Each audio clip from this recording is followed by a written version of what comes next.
What up? It's your boy Peter Gunz. Right now you're watching Team Focus Radio with my man, So Focus. Let's get it. Focus.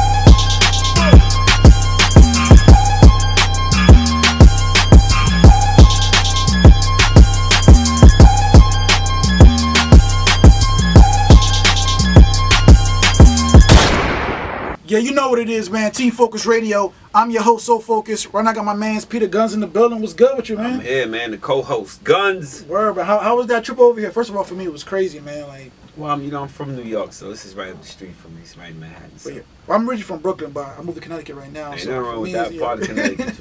Well, right now I was living in William Manning, but I live in New London, Connecticut right now. Okay. So, but yeah, it ain't no joke, man. Nah, it's a trip, but now I'm from, I'm born and raised in the Bronx. I live in Westchester now, Yonkers, but cities right there. I was in Harlem when they called me, so Definitely. So let's talk about the BX real quick. So, yeah. How was your experience growing up there? Rough in the beginning, but I didn't know it. I was the youngest in the family, me and my sister, so grew up in a big family. Right. But it was, it had a lot of rough times, but we made the best of it. And the best part of it was musically. I got to see hip hop become what it's become. I saw the beginning stages of it, and so that was the main thing, being under the Cold Crush and watching hip hop emerge. Well, who did you like listen to growing up, music wise? Well, originally, I'm a musician. Most people don't know that. I'm a drummer. Wow. But I play, I dibble and dabble on the keys and the guitar and the bass. Like, I always loved music from a child. Yeah. So I grew up listening to a lot of James Brown, and graduated to Prince and Michael and Stevie and Bob Marley. But then these dudes in the hood called Cold Crush 4 started rapping, and rap became a thing, and I kind of put musical instruments on the back burner and started writing rhymes, and I wanted to be a rapper. So yeah, so listen, growing up, my biggest inspiration probably the Cold Crush brothers. Yeah. So when did you decide I want to get into music? When did you start rapping? Oh man, I was rapping early. I was rapping probably 11, 12 years old. I was already rapping. You know what I mean? It wasn't much to do in the Bronx. You know what I mean? And that was the thing, hip hop. So I was rapping very, very young. I was rapping. I was already writing songs. Yeah, so how did you get your deal? Because you had a record deal before, right? Yeah, that's down the road. That came, I've been through a lot of groups, deals that fell through, things that didn't work. But the deal came because it's the irony. Yeah. We weren't trying to make a hit record. Yeah. When I was trying to make hit records and get deals, nothing really stuck. But the minute we did something just on the fly, at the time, all the boroughs had all the rappers popping. You had Biggie and Nas and all the different boroughs was popping, but the Bronx was on a low totem pole. It's still that way a little bit now. All the other places be popping, but the place that gave birth to this hip hop didn't have many stars or many rappers emerging from it that was of substance. I mean, of course, we got Fat Joe and KRS-One, and we got some, but there wasn't it wasn't an abundance like Queens had and Brooklyn had. So we would go places and all the other boroughs are bigger than us, and they would have like Queensbridge, they little chants, Queensbridge and Brooklyn. And one time we was in a tunnel and I just started going, yo, I'ma say if it wasn't for the Bronx, this rap shit probably never would be going on. Y'all go uptown, nigga. So my whole team, when I would go, Skate Key or whenever, if it wasn't for the Bronx, when, to out-chant Brooklyn or whoever, Harlem, whoever said something, but if it wasn't for the Bronx, uptown, nigga. So when I did the Deja Vu, I wrote a verse and I wrote my verses and I sung that part, New York niggas got crazy game. And Tariq said, I gotta get on that. Yeah. And you gotta use that line where you was like, if it wasn't for the Bronx, and I think we got something. But we was just messing around, just making a record about the Bronx and hoping that, just to have a record about the Bronx. We didn't think that it would grow to a pop status and go platinum and all that crazy shit. I remember when I was in Brooklyn and I was a kid, everybody used to walk around with CDs because just in case to run to the right person. See how young you are? CDs was so late, and we was cassettes. Yeah, I know about that. But go ahead. Yeah, it's all right. For the record, I do have a celebrity family member. I just don't tell people who he is. Okay. But I heard all the stories about the struggle and all that, whatever. But for me, I'm in the CD era. Yeah, I got you. And now it's more like social media based. Right. So how do you feel about how hip hop is now? Do you think it's easier to get in hip hop or harder? Yeah, I think it's easy. I mean, I think you can eliminate shopping for a record deal now. Yeah. If you're comfortable, see, here's the deal. Rappers gotta stop wanting to be number one on the charts and start wanting to be number one at the bank.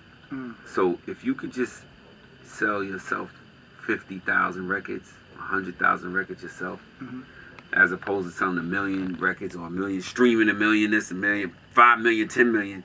The dude that's doing it himself is the dude that's gonna win in the beginning. I mean, at the end with the money. You know what I mean? So at the end of the day, you want to be popular, but you want to get money, but you want to stay too. Yeah. So you want to do something to stay. So it sticks when you're doing it from grassroots, from the ground up. And yeah, you just get on the internet, you tap into the fan base that you're trying to tap into, and you keep going. Back in the days, you almost needed a record deal. You needed a record deal. You needed the radio to play your record. What's this kid? 6ix9ine. I'm not even like a huge fan of 6ix9ine, but I admire the kid for doing it himself. No radio play, no nothing. Everybody talking about him, but when he puts a video up, he streams 40 million in a week. So, yeah, you could do it yourself, man. You know, I'm not saying be 6ix9ine. I'm not saying go tattoo your face and rap and join a gang or none of that. I'm just saying that there's proof that you could do it yourself. Definitely. Let's talk about a little bit about reality television. Okay. So what made you decide to get into reality TV? Against it? No, what made you decide to get into it? Yeah. Financially, I was tapped, and an opportunity came for me to make some money to support my family. So the intentions on getting on the show originally wasn't bad intentions. I knew I had a bad situation. Yeah. I was dating somebody, or I was with somebody, and then I married somebody I was with. So I knew it wasn't gonna be a good look, but I also knew that it was coming to a head. Yeah. It was gonna get busted anyway, and people don't realize that when you get on these shows, you know everything's gonna come out. So people say, oh, he's on the show trying to be sneaky. I knew it was gonna come out. I just didn't know it was gonna look as bad and turn it as bad as it did, as far as the women's concerned. But when I went on to do the show, I thought it could help out both of Amina and Tara. Right.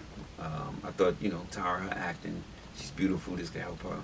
Amina, this could help her singing. Me, I'm doing music, and this could also help me support these many kids I got to take care of. So it was never bad intentions, but it was strictly. One thing you'll know about me, if you don't know nothing else, I'm 100% real. Yeah. So I could sit here and paint a picture of you for you to tell you why I did the show. I did the show because I was broke. Yeah, it's facts. Yeah. Now, I was actually watching the Bobby Brown series, the movie that just came on BET, and I seen Whitney Houston reaction to reality television. So my question to you is, like, what are some of the pros and cons of reality TV? If you go in there with the right, knowing that whatever you're doing is going to come out. Yeah.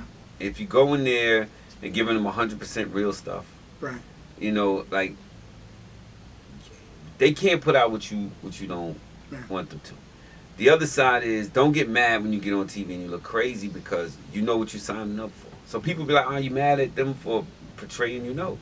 They got a show to make, and I'm giving them the material to flip and do whatever they want. Right. For the most part, my kids are real. That ain't made up. Yeah. You know what I mean? For the most part. But there are some little trickery things they do that make you upset.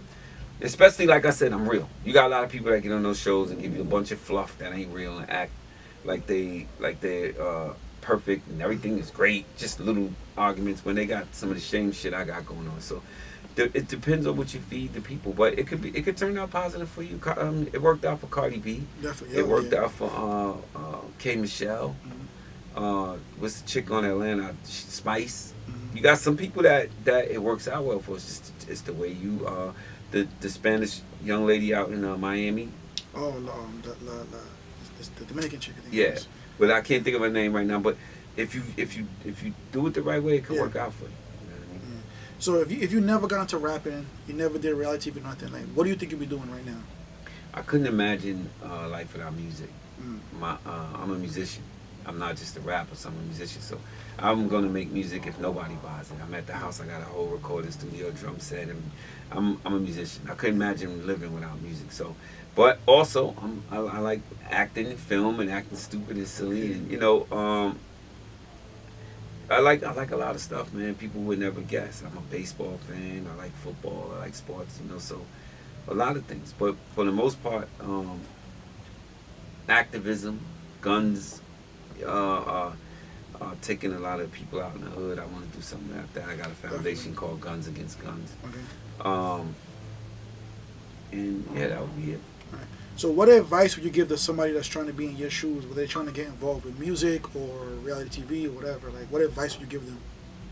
I mean, like I said, find your audience, tap into your audience, see what you got, and then make the connections. People, you know, and don't give up, and just keep trying to make the connection. You know what I mean? Like, there's somebody out there that's gonna get you and understand you. Get to that person. So when artists come to me and say, Peter, can you help me out with my I rap or I do music and this and that. I don't want to manage nobody because I got too much going on, and I don't want to, you know, not do you a disservice by not focusing on your music. So I said, if you could have anybody, if I think it's nice, it's dope. I go, if you could have anybody listen to this in the world, who would you want it to be? And if they say somebody that's in my reach, Lil Wayne, this person, Jay-Z, I may reach out to somebody from Jay-Z's camp. If I think it's dope, say y'all might want to listen to this. I can't co-sign no whack shit because then I can't get them on the phone no more. Like, oh, you know, so if I tell them I got something hot they need to hear, nah, last thing you gave me was so trash, I don't trust your ear. So you got to be hot for me to co-sign you and give it to somebody. But if I think something's dope, I try to put them in the right direction to make things happen and just say, don't forget the man that pointed you in that direction. That's all. It's funny you said that too, because I always tell stories about even coming here. Like, I drove hours to get here, so I don't just say I want to be successful. I show it. So people feel comfortable working with me and doing things with me. But some reason, a lot of people, they kind of want to, I'm gonna keep it real, leech off of me, or they might see me interviewing you and they feel like I know you. You know what I'm saying? This is my first time meeting you, but they'll put it together and be like, okay, let me rock with him.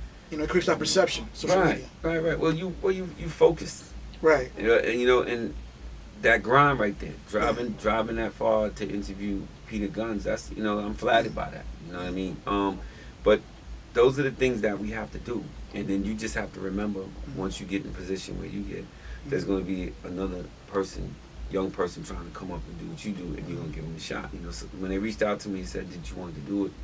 And, you know, I was like, originally I was like, who is that? What are they doing? Whatever. And then I went on and saw some of your work, and I liked it. I said, like, yeah, let's do it. Yeah, well, first of all, thank you. I appreciate that, man. Of course. I saw the Tony Sunshine interview and all that. Yeah, I did that about 2 weeks ago. Yeah, so I said, yeah, bring them through, you know. And if we don't help one another, who is, man? Like, people don't understand that. Like, people get in position. You got some people that get in position and close the door. They say, y'all don't need nobody else. I'm all y'all need. And you got some position that hold the door for you. And be like, come on, man, hurry up, get in here. I'm going to hold the door, motherfucker. Hold the door for my people. I just want to always say this, because right now I'm in process mode. Gotcha. And I always tell people, man, like, I'm not saying don't bother me in process mode, but if I'm trying to get somewhere, I can't bring you somewhere I'm not. No. It's just unrealistic. Well, you got to focus on what you want to do. Right. And what I mean by that is, you know what you're trying to do. Correct. And once you get, you can't help nobody till you get where you want to be. Right. People start coming in. Yeah, I'm gonna be, you know, I'm gonna do this. I want to be a part of this. I got an idea. No, I don't want your idea. Yeah. I know what I want to do. So I got example. I got somebody that wants me to do they gave me 50-50 share of something they're trying to do, and they want to make me the face of it. Right. And so we got into an argument today, and it was like, yo, this is half your company. This is your company too. This is your dream. Yeah. You made me the face of it because you know I can help you with your dream. Right. This ain't what I'm trying to do. I'm gonna do it. And I'm gonna do my job and do the best I can help. This is your dream. This what you trying to do is your dream. Focus on your dream. You know what I mean? Other people, of course, they're gonna try to jump on you and reach and be a part of it. But you just gotta. That's never gonna stop. Right. It's gotta stay focused on what you're trying to do and just keep real people around you. Yeah. This is a question I love to ask people in the industry because, like I said, I'm nowhere on that level. Like, I remember clubbing with like DJ Self, because that's my boy's boy. That's my something man. like that. Shout out to DJ brother. Self, That's man. my dude. He's real cool.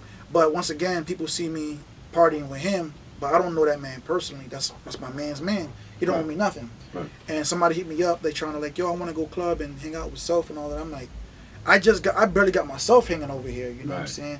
And I remember they don't see the part with me where I went to the club, drove from Connecticut, went to the club, and slept inside my car. They don't see that part. No, they don't see the grind. You don't see the grind part. They just see the perception. They don't need to see that. As long as you know that, and that's it. Right. You know what I mean? And again, you know what I mean? Like, you don't even worry about that. That's never going to stop. People are always going to do that. And, you know, it's nothing you can do about that. Yeah, that's my question for you. Is like, how do you handle that? Like being at your stage. I'm sure family probably hit you up. They see you on TV and things like that. Yeah. And they want to be a part of that. They want to, leech or whatever you want to call it. Well, not so much family, more some friends, some people are, but in my case, man, I'm a different age. Yeah. So my family and friends are older. But Right. yeah, there are certain people that want to come. It's more women. Yeah. People won't believe this. More women want to be, love and hip hop is a part of pop culture. Yeah. And people want to be, regardless of how you look on the show, you on TV. I want to be on TV. I want to be, could I be your new mistress? Could I be your brother on the show? People thinking, I'm like, nah, my shit is real. Yeah. Go try it with somebody else. But for the most part, you're gonna once you start making, you ain't even scratched the surface yet. Yeah. Once you really started, then you worry about that. Right now, it's like, nah. Like I said, just get where you get. Gotta go and focus on yourself. Definitely. You can't help nobody till you get where you need. Respect. So what are you working on right now? Right now, I'm shooting a pilot called Rip the Beat. Okay. And I don't know when this is gonna air, but if it airs in time, you gotta go to www.ripthebeat.com. If you're a rapper. Right. Sign up. It's October 19th. We shoot the pilot, but we're gonna be doing it every month. And Right. a lot of celebrity guests, celebrity stars. I'm the host. It's gonna be dope. So yeah, so Rip the Beat is one of the things I'm doing. I'm also doing this thing called Gunz Reloaded. Okay. It's a pilot. It's my own show, Ah. like a spinoff from Love and Hip Hop, of my own show. And working on a new album with Tariq and some live music and 2 more other projects. I got a bunch of stuff. I'm gonna keep plugging stuff, but I do this lunch talk with Gunz on my live. Okay, that's sweet. Yeah, Okay. yeah. And I'm shooting a show about a black mechanic, Right. a young man in Greenburgh, New York, next to White Plains. Yeah. It's called Backstreet Auto. Mm. My man George, Jaguar George, is a character, so we shooting that. And just, you put your things in a lot of places so you got multiple streams of income. And you ain't dependent on one thing to pop. Definitely. Respect. So, all right. So, where do you see yourself in 5 years? Hopefully touring on some music stuff. Mm. Hopefully, maybe on the 2nd season of my own show. Maybe I landed in a couple movies or something, as whatever it is, doing something, because I really want to get into film. Yeah.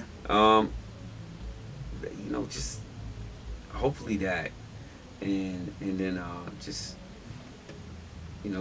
watching my kids get better than me, do better than me, providing kids. Everything I do is for my kids to have a better life than I had growing up. That's my goal. There's one question I always want to ask you. Like, how do you feel when you seen, because your son is Corey Gunz? Yes. Like, how did you feel? 'Cause he's nice, first of all. He could beat, he could go off. Yeah, he's phenomenal, man. He's probably one of the best lyricists I ever heard. Yeah, And so- that's not because that's my son. Yeah. I'm a fan of hip hop. So you being a rapper, like, how did you feel when you first saw your son doing the same thing you were doing? It was scary at first because I know how shitty this business can be. Mm-hmm. So everybody's not strong enough to take being hot and then not being hot and then money and putting your career. But I understood immediately that it was nothing I could do to stop him from rapping because he had that much talent. You got to remember Corey was 12, 13, 14 with Puff and them wanting to sign him to development deals. They didn't want to sign him early. They wanted to sign him early and develop him because they knew he was so ahead of his time that even the kids wouldn't get him. So Corey was phenomenal from such a young age that again, proud but scared because this business could chew you up and spit you out. Definitely. So how can people out there get in contact with you on social media? Come on, Peter Gunz, Peter Gunz 174 on Instagram, Twitter, The Real Peter Gunz. Follow me, man. Get at me. Definitely, man. So yeah, make sure to hit me up at So Focus of Life, man. You know what it is, Team Focus Radio. I'm your host, So Focus. This is Peter Gunz, man. I appreciate you again, man. Thank you, brother. Wish you all the luck. I can't wait to do it again after things take off for me and things take off for you. We sit down and do a recap. But what I do is I give you my word. 1 year from now, we can do this again, man, and I'll be at a whole nother. I look forward to it. So thank you. I appreciate it, man. Of course. Respect. Team Focus Radio. Yeah.